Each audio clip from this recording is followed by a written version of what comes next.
仲有冇朋友係有問題㗎？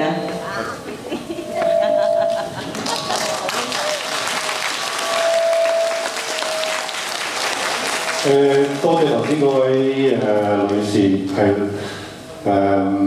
講咗我想講嘅説話啦。我喺阿郭婆婆喺度，多謝你啊！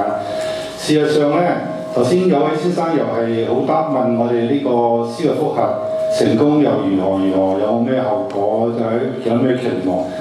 其實所有嘅司法程序咧，你永遠唔知道嗰個真正嘅後果，而個過程好重要嘅。就算其實做司法覆核呢個咁嘅動作之前咧，當時我哋構想同埋座上嗰幾位而家新嘅領導小組咧，都商量過嘅。趙生我哋商量過。當時我哋做呢個樣嘢嘅時候，嗰個起心動念嗰個動機咧，真係唔係為埋債嘅。因為埋債畢竟都有60%、70%嘅價值攞翻，但係我哋借住呢個覆核嘅機會咧，去告政府嘅，係去告政府，呢個係真正嘅動機。而當我哋告政府嘅時候咧，等政府知道我哋老百姓係唔罷休嘅，我哋係其實大家受過好多委屈。作為呢一個雷曼苦主咧，我先至知道即係老百姓幾咁卑微。講我自己嘅經驗啦，我今年1月初咧，我太太就係金管局約佢去俾口供嘅，係1月初嘅時候。咁我當然要一齊陪佢去啦。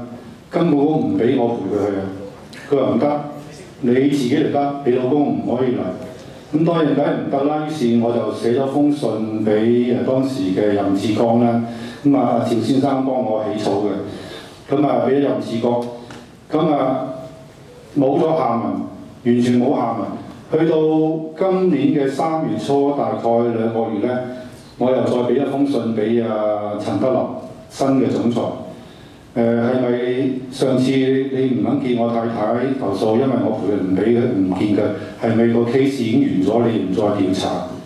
嗰封信去咗之後又冇下文。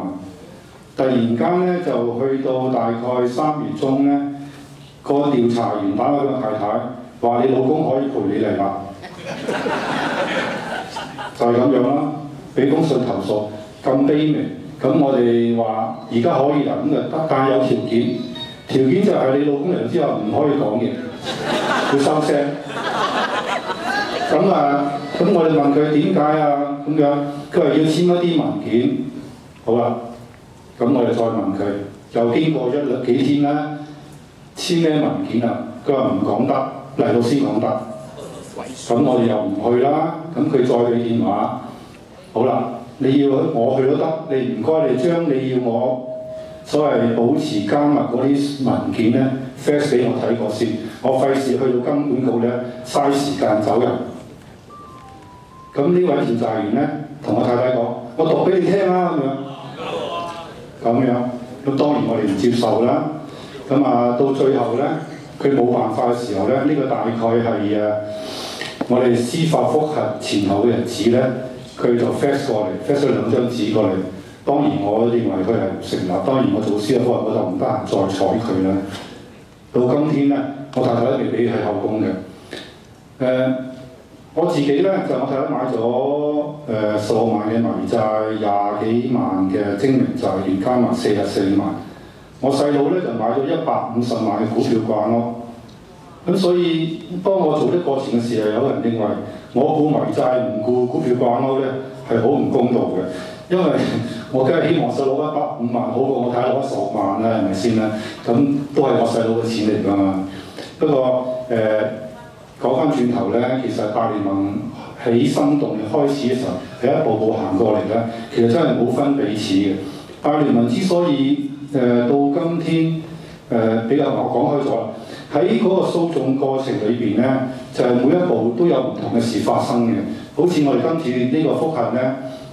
我哋諗唔到，去到法庭當日，先至由呢個證監會嘅大律師馮華健講出嚟，對於即係喺迷債回購方案之前咧，已經完成咗對中國銀行嘅調查，呢個係新嘢嚟㗎嘛。之前冇人知道嘅，就係咁樣。如果你唔喺法庭呢，證監會永遠唔會講呢啲嘢俾你聽嘅，即使你去立法會，佢都唔肯講。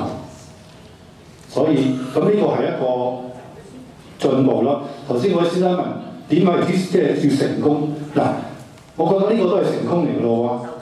即係一路過嚟嘅時候呢，政府有壓力，證監根本有壓力，然之後攞到佢講出話已經完成咗對中國銀行嘅調查，呢個都係我哋成功咯喎。對中國銀行調查，佢有咩結論呢？佢究竟有冇做到適當嘅所謂盡職審查呢？佢對前線職員有冇適當嘅培訓呢？佢嘅記錄係咪保存得妥當呢？有冇亂咁叫啲苦主簽名呢？等等喺個報告裏面有㗎嘛。而且佢而家話你聽，喺09年7月之前已經完成呢個調查啦。呢個説法，如果我哋唔去到法庭，佢唔會講俾我哋聽。即使今年1月初，韋業禮喺立法會都唔肯講㗎嘛，就係咁咯。所以頭先嗰位先生問成功之後如何？嗱，我自己覺得咁都係成功㗎咯喎。我哋邁出咗一步，有司法覆核，已經係成功啦。然之後逼到證監講出呢個事實出嚟，我哋係成功啦。當然，我哋希望佢能夠法庭俾到個許可，立到案，再進一步公開審佢啦。係咪一步一步咁都係成功啦？我再舉個例子啦。呢個集體訴訟呢，到今天都未攞到錢，但係我哋係09年嘅3月入稟呢個美國嘅法庭呢，到今天其實成績都唔錯喎。起碼喺過程裏邊，我哋知道，如果唔入稟嘅話呢，我哋永遠唔知道個抵押品嘅下落，又唔知抵押品嘅價值喺邊度，更加唔知道呢個雷曼嘅驗屍報告同我哋有咩關係啦。由於做咗呢一步，一步行過嚟，到今天呢，我哋呢個集體訴訟仲係好有可能攞翻錢嘅喎。特別係對呢個美國匯豐呢個訴訟，我哋有可能攞翻錢嘅喎，好有可能匯豐喺呢度係失職嘅喎。咁但係呢個要時間咯。好啦，答翻先生，我哋點樣為之成功？其實咁行到呢度，我自己認為都有啲成果㗎啦，唔係一定去到後面嗰天嘅。咁我再補充一下呢，就大聯盟其實成立當初呢，我哋的確無分彼此嘅。咁我哋大家如果去過大聯盟嘅核心會開會，我每星期開一次會啦。大家應該有印象呢，我哋從來唔問你係有冇文件證明你係咩苦主，我哋唔會用呢樣嘢嘅。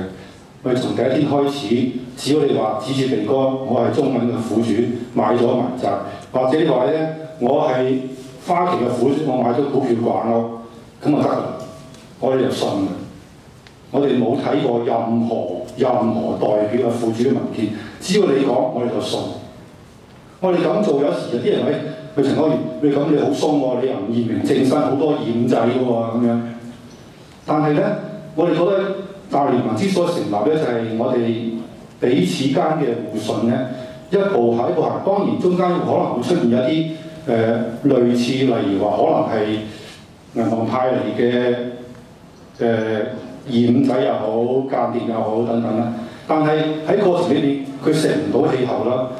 反而咧喺大聯盟裏邊，同呢個大家核心之間建立一個大家好深嘅信任同埋友誼。